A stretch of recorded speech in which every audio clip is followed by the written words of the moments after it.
வேலைக்கான முதல் படி குவி skilling everyone everywhere.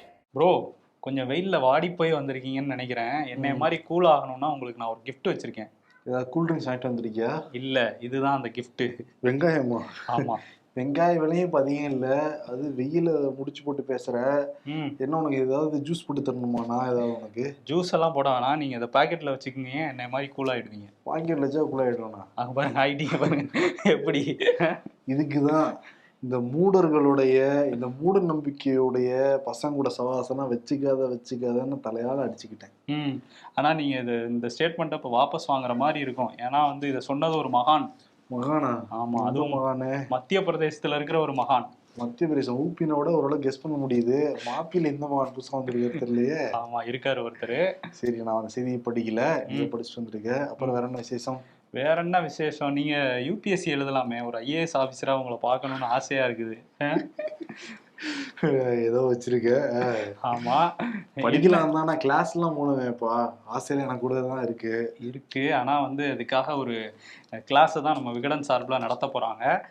UPSC, TNPSC, group 1, group 2லாம் நிறைய பேர் ஆர்வமாக படிச்சுட்டு இருப்பாங்கல்ல, அவங்களுக்கான ஒரு பயிற்சி முகாம் வர சனிக்கிழமை 11ஆம் தேதி மயிலாப்பூர்ல இருக்கிற ஃபைன் ஆர்ட்ஸ் கிளப்ல நடத்த போறாங்க. அதுக்கான லிங்க் நம்ம கமெண்ட் லைன் டிஸ்கிரிப்ஷன்லயும் இருக்கு, வேணுங்கிறவங்க பதிவு பண்ணிக்கலாம். அங்க என்ன சிறப்புனா, சிறப்பு உரையெல்லாம் நிறைய பேர் ஆற்ற போறாங்க. யாரு அப்படின்னா, retired IAS officer R Balakrishnan, அதே மாதிரி IRS officer Nandakumar, king makers அகாடமியோட இயக்குனர் சத்யஸ்ரீ பூமிநாதன், இவங்கெல்லாம் பேச போறாங்க. ஸோ நிறைய ஒரு பயனுள்ள விஷயமா தான் இருக்கும். நம்ம கலந்துக்கிற எல்லாருக்கும் ஒரு மாதிரி வினாத்தாலும் கொடுக்க போறாங்க. நிச்சயமா அது பயனுள்ளதா அமையும். நீங்களும் யூபிஎஸ்சி படிங்க, நானும் படிக்கிறேன். இன்கேஸ் நீங்க கலெக்டர், நான் ஐபிஎஸ், இல்ல நான் கலெக்டர், நீங்க ஐபிஎஸ் ஆயிட்டீங்கன்னு இப்படி இருக்கும். ஒரே மாவட்டத்துல போட்டாங்கன்னா, கரூர்ல ஏற்கனவே ஒரு ஐபிஎஸ் இருக்காரு, நீங்க இன்னொரு ஐபிஎஸ் ஆயிருவீங்களா? காரைக்குடியில யாரு இருக்கா ஐபிஎஸ் ஐஏஎஸ்? காரைக்குடியிலயா? எனக்கே தெரியல, விட்டுருங்க. சரி, ஓகே. மத்ததெல்லாம் பேசுவோம். Welcome to the imperfect show. நான் உங்கள் நண்பன் சிபி சக்கரவர்த்தி. நான் உங்கள் வருண். ஓகே, ஷோக்குள்ள போயிடலாம். Welcome to the imperfect show. Covishield தடுப்பூசி ஒரு வார காலமா பெரிய விவாதம்லாம் ஆச்சு. ஏன்னா பிரிட்டிஷ் லண்டன் நீதிமன்றத்துல இந்த ஆஸ்ட்ராஜெனிகா நிறுவனத்துக்கு எதிராக ஒரு 51 பேர் வழக்குகள்லாம் போட்டிருந்தாங்க. அந்த ஆஸ்ட்ராஜெனிகா நிறுவனமும் அரிதான பக்க விளைவுகள்லாம் ஏற்படுத்துதுன்னா அவங்களே தானா முன் சொன்னது. கோவிஷீல்டு போட்டதெல்லாம் பெரிய அதிர்ச்சிக்கு உள்ளாச்சு.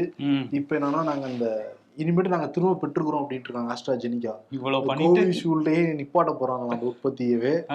அதுக்கு காரணம் என்ன சொல்றாங்கன்னா, புதிய வேரியண்ட்டுக்கான நிறைய புதிய தடுப்பூசியை வந்துருச்சு, அதனால எங்களுடைய தேவைகள் இப்ப குறைஞ்சதுனால நாங்க திரும்ப பெற்றுக்கிறோங்கிறத அறிவிச்சிருக்காங்க. அதனாலதான் திரும்ப பெற்றிருக்காங்களா, இல்ல நீதிமன்றத்துல இந்த மாதிரி விஷயங்கள்லாம் நடந்ததுனால சொல்றாங்களா அப்படிங்கிறது தெரியல. ஆனா என்னன்னா, இந்தியாவை பொறுத்த வரைக்கும் கோவிஷீல்டு போட்டவங்களோட எண்ணிக்கைங்கிறது ஒரு 75 கோடி. அப்போ 75 கோடியில் ஒரு ஆளா நான்? சரி, ஓகே. அதான் இன்னொரு விஷயம், இந்த கோவிஷீல்டு இந்தியாலையும் நிறைய கோரிக்கைகள்லாம் இருந்தது. அதை பற்றின ஆராய்ச்சிலாம் நடத்தணும் அப்படின்னு சொல்லிட்டு உச்சநீதிமன்றத்தில் பொதுநல வழக்குமே போட்டிருந்தாங்க. இந்த மாதிரி கோவிஷீல்டில் இந்த மாதிரி பக்க விளைவுகள் ஏற்படுதுன்னு சொல்லியிருக்காங்க. அதை கொடுத்து ஆராய்ச்சி நடத்தணும், ஒரு நிபுணர் குழுவை அமைங்க அப்படின்லாம் சொல்லியிருந்தாங்க. இப்போ தலைமை நீதிபதி சந்திரசூட் அதுக்கு ஒப்புதல் கொடுத்துருக்காரு. பட் அந்த குழுவோட விவரங்கள்லாம் இன்னும் சொல்லலை. போக போக வரும் நாட்கள்ல அதெல்லாம் தெரிய வரும். ஓகே. ஆனா என்னன்னா, நான் மருத்துவர்கிட்ட பேசின வரைக்குமே அந்த கோவிஷீல்டு போட்டு 2 மாசத்துக்குள்ள அந்த பக்க விளைவு காட்டியிருக்கோம், இப்பெல்லாம் காட்டவே காட்டாது அப்படின்னு சொல்றாங்க. அதனால நீங்க உறுதியா நம்ப, பயப்பட வேணாம் இல்லைன்ட்டு. ஏன்னா பயம் தான் மிகப்பெரிய ஒரு எனிமி. ஆமா, எதிரி. பயந்ததுனாலே உடம்புல பல இதெல்லாம் உருவாகலாம். பயந்ததுனாலே உளருவாங்க, நல்லா பேசுறதெல்லாம் மாற்றம்லாம் தெரியும் பேச்சிலே, அந்த மாதிரியான விஷயங்களும் இருக்கும்.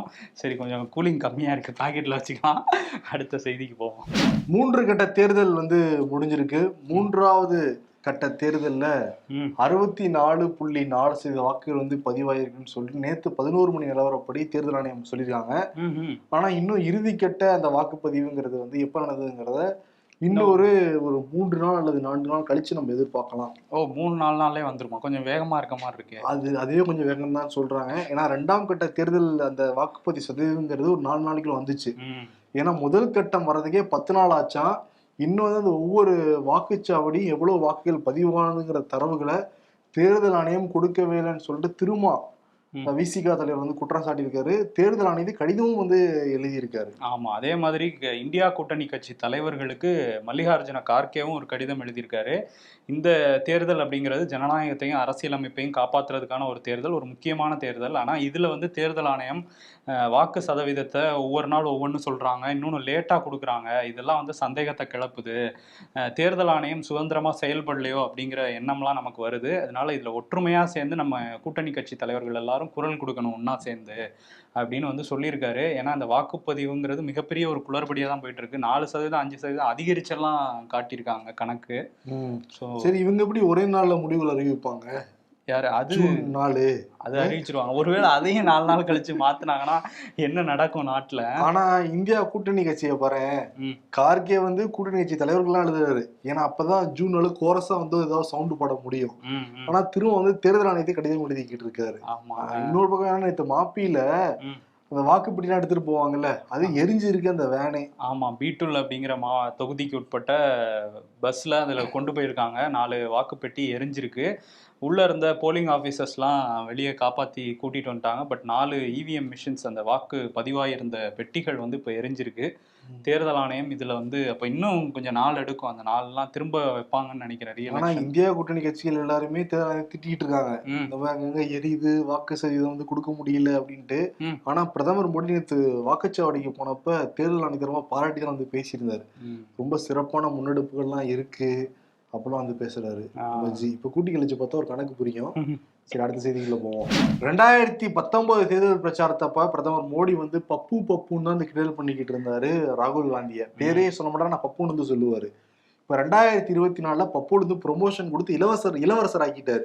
ராகுல் காந்திங்கிற பேரை சொல்ல மாட்டாரு, காங்கிரஸோட இளவரசர் அப்படிங்கிற மாதிரி தான் சொல்லிக்கிட்டு இருக்காரு. இப்ப அடுத்த கட்ட தேர்தல் பிரச்சாரத்துக்கு அம்பானி அதானியே வந்து எடுத்திருக்காரு. ராகுல் காந்தி கடந்த 10 வருஷமா அம்பானி அதானிங்கிறத பேசிக்கிட்டே இருந்தாரு. ஆனா தேர்தல் அறிவிச்சதுக்கு பிறகு அவரை பத்தி பேசவே மாட்டேங்கிறாங்களே. அப்ப கருப்பு பணம் வாங்கியிருக்காரா ராகுல் காந்தி அப்படிங்கறத வந்து கேள்வி அனுப்பியிருக்காரு. அம்பானி அதானி கிட்ட இருந்து வாங்கியிருக்காரா? அப்ப அம்பானி அதானி கருப்பு பணம் வச்சிருக்காருங்கிறது பிரதமர் மோடிக்கு தெரிஞ்சிருக்கு. 10 வருஷமா வச்சு தெரிஞ்சுக்கிட்டே 10 வருஷம் அமைதியா இருந்திருக்காரு நம்ம ஜி. அதான் 2016 ஒழிச்சிட்டாங்களே கருப்பு பணத்தை.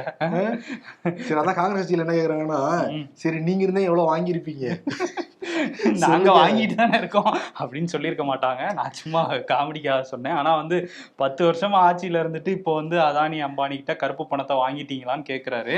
ஆனா ராகுல் காந்தி நம்ம பிரச்சாரத்துல பாக்குறப்ப 22 கோடீஸ்வரர்களை உருவாக்கியிருக்காங்க பிஜேபி ஆட்சியில கடந்த 10 வருஷமா. நாங்க ஆட்சிக்கு வந்தோம்னா பல லட்சம் பேரை நாங்க லட்சாதிபதியாகவும் கோடீஸ்வரன் ஆக்கும் தான் வந்து பேசுறாங்க. ஆமா, இப்போ 4 நாளைக்கு முன்னாடி கூட அம்பானி அதானி பத்தி எல்லாம் பேசியிருக்காரு ராகுல் காந்தி. பட் ஆனா பிரதமர் மோடி வந்து அதை கவனிக்கலன்னு நினைக்கிறேன். அதனால அவர் வந்து இப்படி சொல்லியிருக்காரு. இப்போ வந்து பேசவே மாட்டேங்கிறாரு, டீல் வச்சுக்கிட்டாங்க. அவர் எதை கவனிக்கிறாரு தெரியுமா? பாகிஸ்தானுடைய முன்னாள் அமைச்சர் என்ன பேசுறாங்க கவனிப்பாரு. அதே மாதிரி அமெரிக்காவிலும் ஒருத்தர் பேசுவார்ல காங்கிரஸ் சார்பா, அவருக்கு என்ன பேசுறாரு கவனிக்கிறாரு. இப்போ ராகுல் காந்தி என்ன பேசுறாங்க, கார்கே என்ன பேசுறாங்கிறத கவனிக்க மாட்டேங்கிறாரு. இன்னொன்னு, குஜராத் தேர்தல் முடிஞ்சிருக்கு நேத்து. கரெக்டா இன்னைக்கு வந்து அதானியை பத்தி பேசியிருக்காரு. நேத்து பேசியிருக்கலாம், இன்னைக்கு பேசியிருக்காரு.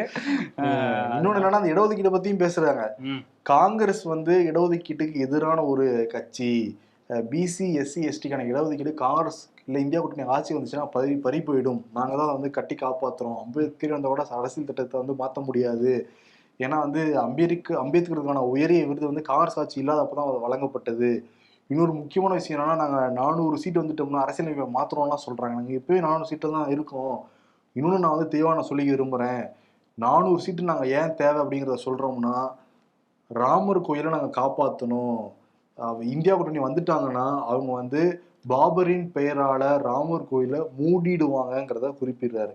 இதுக்கு மேல மதம் சார்ந்து எப்படி பேச முடியுங்கிறதே தெரியல. ஆனா தேர்தல் ஆணையம் இப்ப கூட பாயிண்ட் வரட்டும் தான் சொல்லிட்டு, அந்த நம்ம சின்ன வயசுல படிக்கிறப்ப அந்த 3 இதை காமிப்பாங்க.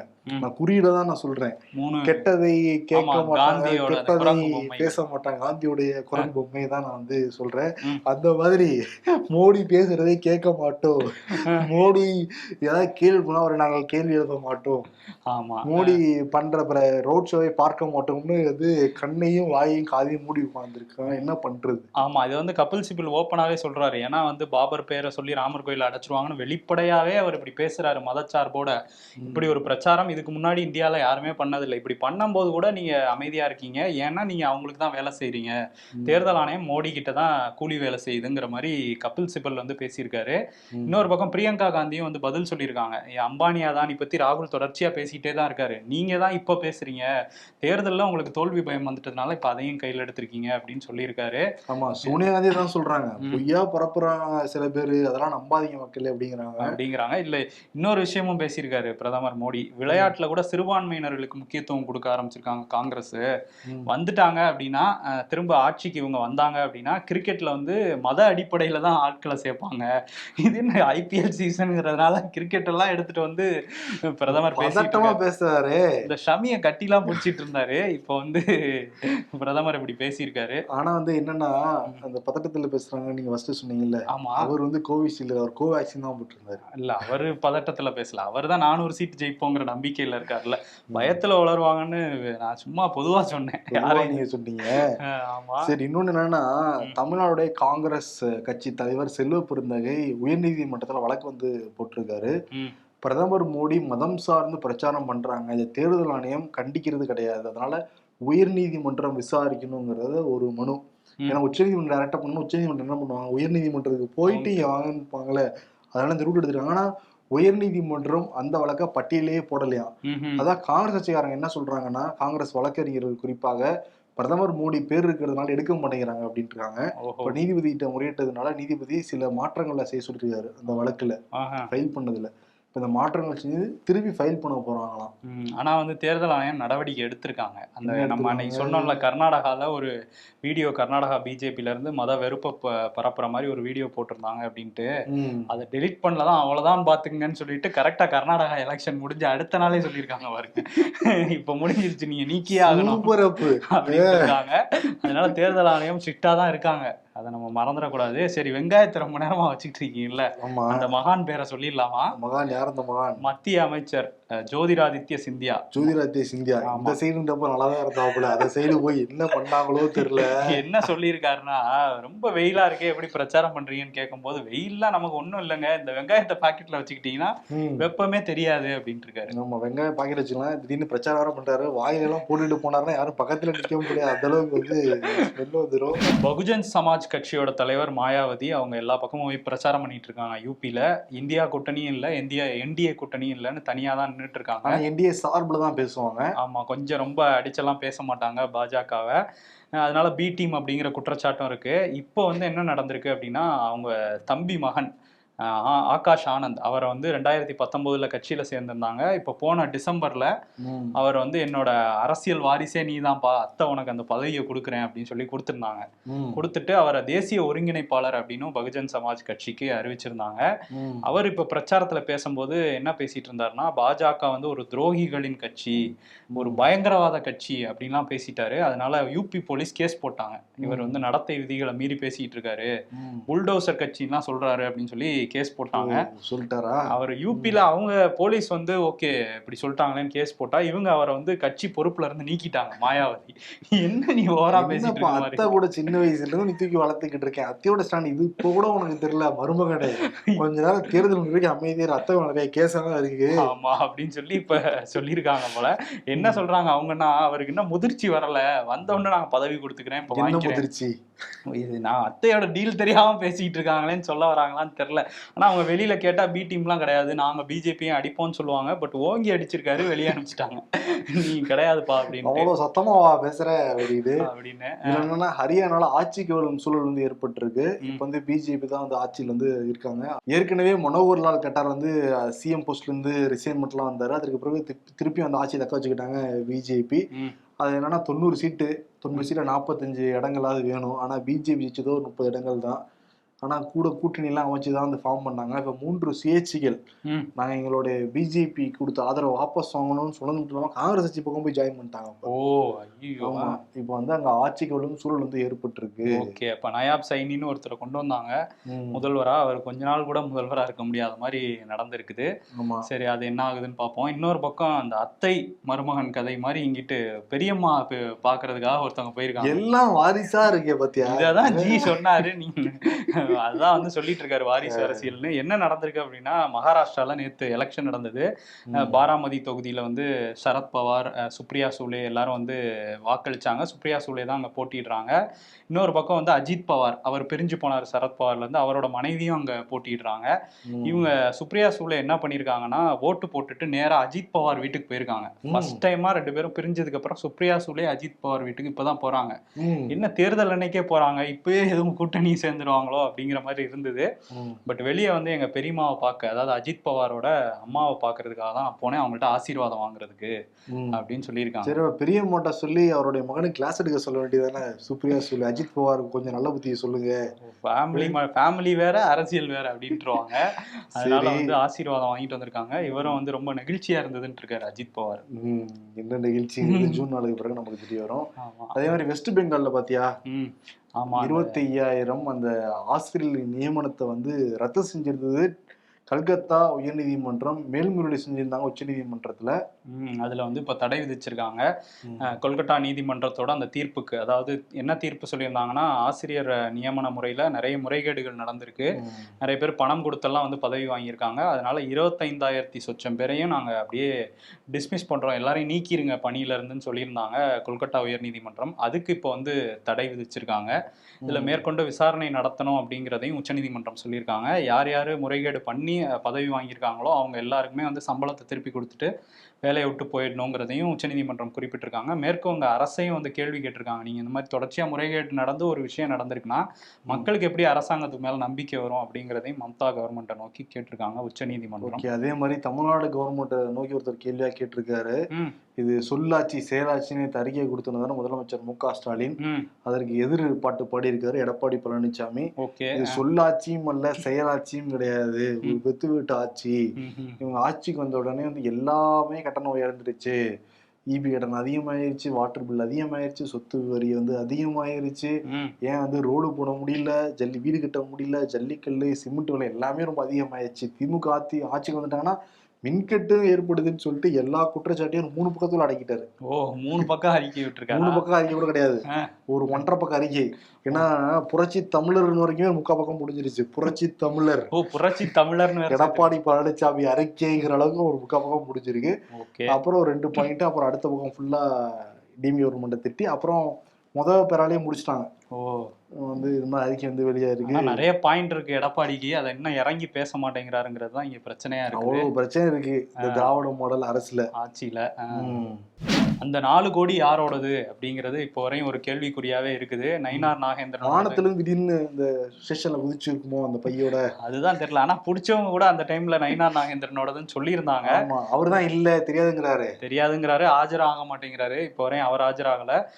சிபிசிஐடி வந்து போலீஸ் விசாரணை நடத்திட்டு இருக்காங்க. அவங்க என்ன பண்ணியிருக்காங்கன்னா, பொருளாதார பிரிவு தலைவர், பாஜகவோட பொருளாதார பிரிவு தலைவர் கோவர்தன் அப்படிங்கிற ஒரு வீட்டில் ரெய்ட்லாம் பண்ணியிருக்காங்க, வீடு கடைகளில்.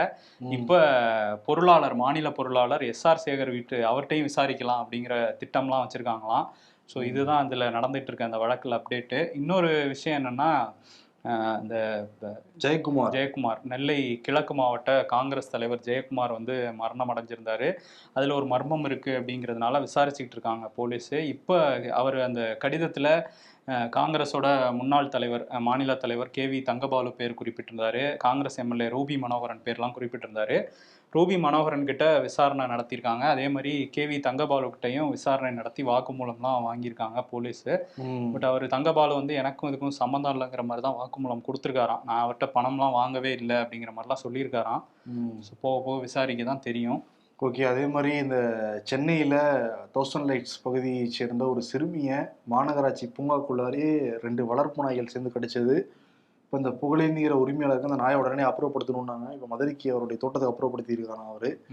அதே மாதிரி இப்போ என்னன்னா, பல இந்த நாய்கள் வளர்த்துறாங்கல்ல, பல ஸ்ட்ரிக்டான இன்ஸ்ட்ரக்ஷன் வந்து கொடுத்துருவாங்க மாநகராட்சி சார்பாக. நீங்கள் பூங்காக்குள்ளார நாய்களை கொண்டு வந்தீங்கன்னா ஒரு நாய் தான் ஒரே சமயத்தில் கொண்டு வரணும். அதே மாதிரி பூங்காவுக்குள்ள வரப்ப அந்த நாயோடைய வாய்கள்ங்கிறது கட்டப்பட்டே இருக்கணும். குழந்தைகள் விளையாடுற இடத்துக்கு நாய்களை கொண்டு போகவே கூடாது உள்ளிட்ட பல அம்சங்கள். இன்னொன்று என்ன சொல்றாங்கன்னா, இந்த வளர்ப்பு பிராணி மருத்துவர்கள்லாம் இருப்பாங்கல்ல, குட் டாக் பேட் டாக்குங்கிறதே கிடையாதான், பேட் ஓனர்ஸ் தான் இருக்காங்களாம். இந்த நாய்களுக்கு என்ன சொல்லித்தராங்களோ அதுபடிதான் வந்து செயல்படும் அந்த ஓனர்ஸ் வந்து ரொம்ப ஒரு இது மாதிரி ட்ரீட் பண்ணாங்கன்னா அந்த நாய் அந்த மாதிரி தான் வளரும் அப்படின்னு சொல்றாங்க. ஓகே, ஏற்கனவே வந்து மத்திய அரசுலேருந்து 23 வகை நாய்களை இந்தியாவில் தடை விதிச்சிருந்தாங்க. மாநிலங்களுக்கெல்லாம் கடிதம் அனுப்பியிருந்தாங்க. பட் நிறைய தடை செய்யப்பட்ட நாய்கள் இருக்கதா தான் சொல்கிறாங்க. அதையும் பார்க்கணும். இந்திய தேர்தல் ஆணையம் அளவுக்கு ரஷ்யாவில் தேர்தல் ஆணையம் அவ்வளோ ஸ்ட்ரிக்டாக இல்லை அப்படிங்கிறது நம்ம முன்னாடியே சொல்லியிருந்தோம். ஏன்னா வந்து எதிர்கட்சிகள்லாம் முடக்கிட்டு ரஷ்ய அதிபர் புதின் வந்து 5வது முறையாக அதிபராக தேர்வாயிருந்தார் தேர்தலில். இப்போ பதவி ஏற்றுட்டு இருக்காரு. ஓகே, அவருக்கு நம்ம கிஃப்ட் அனுப்புவோம். வெங்காயத்தை வச்சுக்கோங்க, வெங்காயம் இருங்க, உஷ்ணமா இருக்காதீங்க. ஆமா, பக்கத்து நாட்டுல போர்லாம் தொடுக்காதீங்கன்னு சொல்லுவோம். ஆமா, அவர் அந்த நடந்து வந்து பதவி ஏற்றிருக்க வீடியோலாம் வந்து ரஷ்யால இருந்து வெளியிட்டு இருக்காங்க. ஓகே, பத்தியா ஒரு கை அவர் அசைக்க மாட்டாரு, ஆனா இந்த கையை மட்டும் மாதிரி அசைச்சு அப்படியே நடந்து வர்றாரு. அப்படியே எல்லாம் இதை பார்த்தா பல பேர் இன்ஸ்பயர் ஆகிறாங்க. யார் அந்த பல பேர் பாப்போம். சரி, நம்ம நாட்டுல ஜூன் 4ஆம் தேதி ரிசல்ட் வந்ததுக்கு அப்புறம் எப்படி பதவி ஏத்துக்க போறாங்க, யார் பதவி ஏத்துக்க போறாங்க. 20 வருஷத்துக்கு மேல அவர் தான் வந்து அதிபரா இருக்காரு புதின். இந்த 10 வருஷம் கழிச்சு மாற்றம் ஏற்படுமா, பொறுத்து இருந்து விவாதிப்போம். அதிகாலை 70, காலை 4 மணி ரொம்ப நல்லது, 5 மணி நல்லது, 6 மணி பரவாயில்லை, 7 மணி சோம்பேறி, 8 மணி சுடும் சோம்பேறி, 9 மணி நோயாளி, 10 மணி வாழ்வதே வீண். அப்பாடா, நம்ம இந்த லிஸ்ட்லயே இல்ல. 10:30 மணிக்கு எந்திரிக்கிறவங்க. நான் டாக்டர் ஆகி ஏழை மக்களுக்கு. தம்பி நீ பாஸ் ஆனது அக்கௌண்ட்ஸ் குரூப்பா?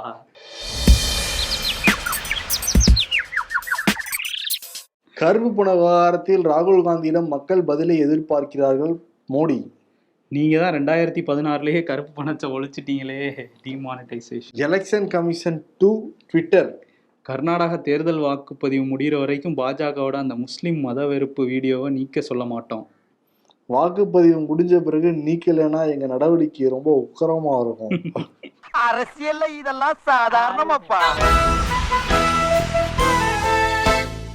விருது பிரதமர் மோடிக்கு வந்து கொடுத்துடலாம். அவர் கருப்பு பணம் வாங்கியிருக்காரு ராகுல் காந்திங்கிற குற்றச்சாட்டுறாரு. இன்கேஸ் வாங்கியிருந்தாருன்னா அவர் தானே விசாரிக்கணும். ஐ மீன் அவர் கீழே தானே வந்து இடி, அமலாக்கத்துறை, அது தன்னாட்சி அமைப்பு. அப்ப அவங்க விசாரிக்காம இருக்காங்களாங்கிற ஒரு கேள்வி வருதா இல்லையா? ஏன்னா ஊழலை ஒழிச்சிட்டு இருக்கேன் இவ்வளவு நாளமான்னு சொல்லிட்டு இருந்தாரு. இப்ப கருப்பு பணம் இருக்குன்றாரு. ஆமா, அப்ப எங்க போச்சு கருப்பு பணம்? ஆனா யாருக்கிட்ட இருக்கு? ஆனா நண்பர் வந்து செஞ்சோற்று கடன் தீர்த்துன்னு ஃபீல் பண்ணிட்டு இருப்பாரு. இடம் சேர்ந்து என்னையே இப்படி பண்ணி நல்ல பாட்டு வேணாம். அதனால நம்ம வந்து இன்னொரு பாட்டாவே கொடுத்து விடைபெறலாம். என்ன பாட்டு? நீயா பேசியது என் அன்பே, அன்பேன்னு சொல்லுவாங்க. அதுவே இப்படி பேசிட்டாரு. அம்மானி அதானி பிரதமர் மோடிக்கு வந்து விடை கொடுத்துட்டு விடைபெறலாம். நன்றி, வணக்கம். நீங்க வச்சுக்கோங்க. சரி, இந்த மாதிரி மூட நம்பிக்கைகள் யார் சொன்னாலும் அவர்களிடம் சவகாசம் வச்சுக்கிறாதீங்க, அவங்க சொல்றதையும் கேட்காதீங்க. உங்க மத்திய அமைச்சரே எதுக்குறீங்களா நீங்க? தொழில்நுட்பத்தை விரல் நுனியில் கற்றுக்கொள்ள இந்தியாவின் தலை சிறந்த தளம் குவி.